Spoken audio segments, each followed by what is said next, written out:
భగవంతుని దర్శించుకుంటూ దయచేసి భగవంతుని దర్శించుకుంటూ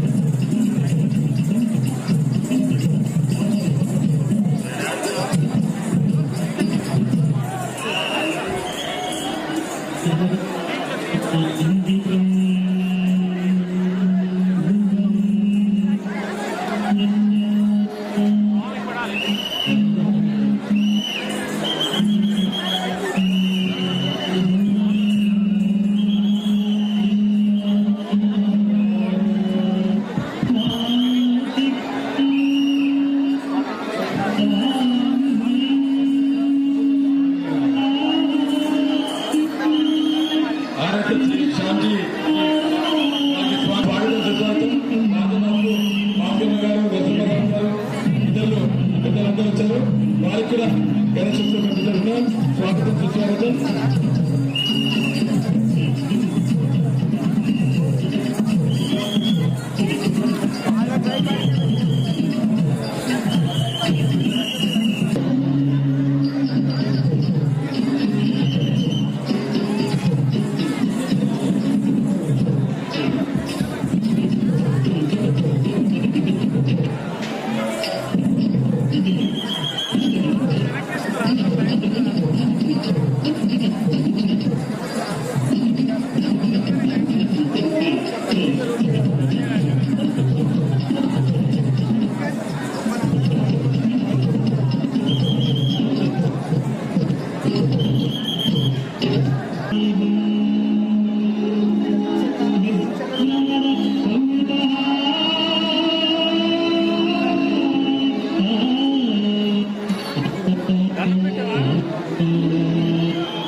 ఈ queue line left side queue line left side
స్థాపనకు కారణమైనటువంటి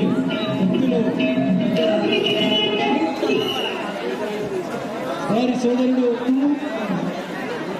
భారతదేశ రాష్ట్రీయ స్వయం సేవక్ ప్రసారకైనటువంటి శ్యామ్జీ అన్నగారిని భగవంతుని ఉద్దేశించి ఈ నిమిషాలు మాట్లాడారు. పాల్గొను హైదరాబాద్ గణేష్ ఉత్సవ సమితికి గణేష్ దర్శనానికి వచ్చినటువంటి భక్తులందరికీ నమస్కారం. గత 70 సంవత్సరాల నుంచి ఇక్కడ గణేషుని స్థాపన జరుగుతున్నది ఖైరతాబాద్ లో. ఒక అడుగు నుంచి మొదలుకొని ఇప్పుడు 70 అడుగుల వరకు గణేషుని ఇక్కడ విగ్రహ స్థాపన చేశారు. కనులకు విందుగా భాగ్యనగర గణేష్ ఉత్సవ సమితి యొక్క ఒక కేంద్ర స్థానంగా ఖైరతాబాద్ ఉత్సవము, ఖైరతాబాద్ గణేశుణ్ణి చూడడానికి భాగ్యనగరము నలుదిశల నుంచి ఇక్కడికి వచ్చి భక్తులు దర్శనం చేసుకుంటూ ఉంటారు ఈ నవరాత్రుల్లో. అయితే ఈ గణేష్ ఉత్సవ సమితి గణేష్ ఉత్సవాలు భారతదేశం మొత్తంలో జరుగుతూ ఉన్నాయి. గత అనేక సంవత్సరాల నుంచి లోకమాన్య బాలగంగాధర తిలక్ ఈ గణేశ ఉత్సవాలని హిందూ సమాజ సంఘటన కోసం, హిందూ సమాజాన్ని శక్తివంతం చేయడం కోసము ప్రారంభించారు. ఎందుకంటే ఈ దేశం యొక్క భవిష్యత్తు, ఈ దేశం యొక్క స్థితిగతులు హిందూ సమాజం యొక్క స్థితిగతుల మీదే ఆధారపడి ఉంటాయి. హిందూ సమాజము బలహీనమైతే ఈ దేశం బలహీనమవుతుంది. హిందూ సమాజము శక్తివంతమైతే ఈ దేశము శక్తివంతమవుతుంది. అందువల్ల హిందూ సమాజాన్ని సంఘటితపరచాలి, హిందూ సమాజాన్ని ఒకతాటి మీద తీసుకొని రావాలి.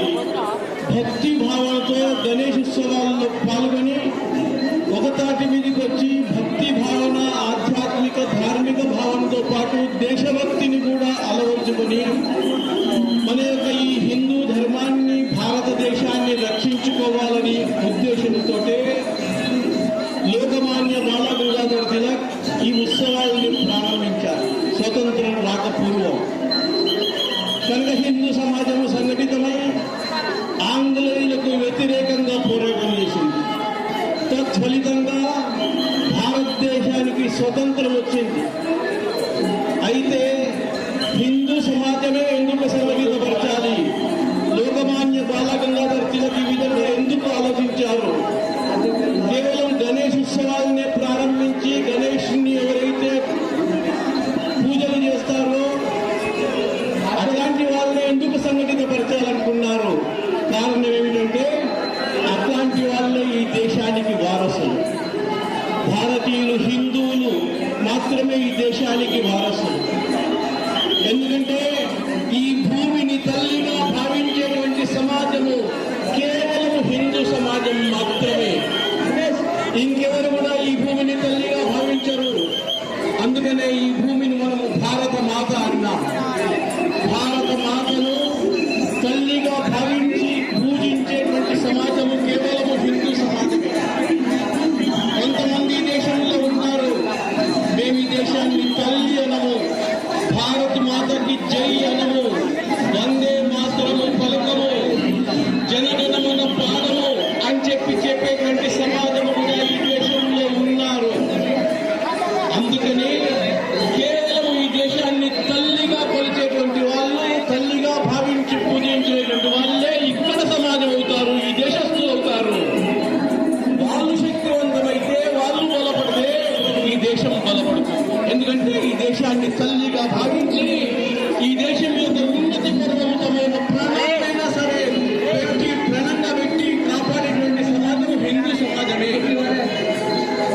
నా మెడ మీద కత్తి పెట్టినా సరే నేను భారత మాతకి జై అనను అనేటువంటి పార్లమెంట్ సభ్యుడు మన దురదృష్టవశాత్తు మన భాగ్యగాల గురించి ఉన్నాడు. ఇది మనకు దురదృష్టకరమైన విషయం. భారత మాతకి జై అనము, వందే మాత్రం పాడము, జనగణమన పాడము అని చెప్పేటువంటి వాళ్ళు ఈ దేశానికి ఎట్లా ఉపయోగపడతారు?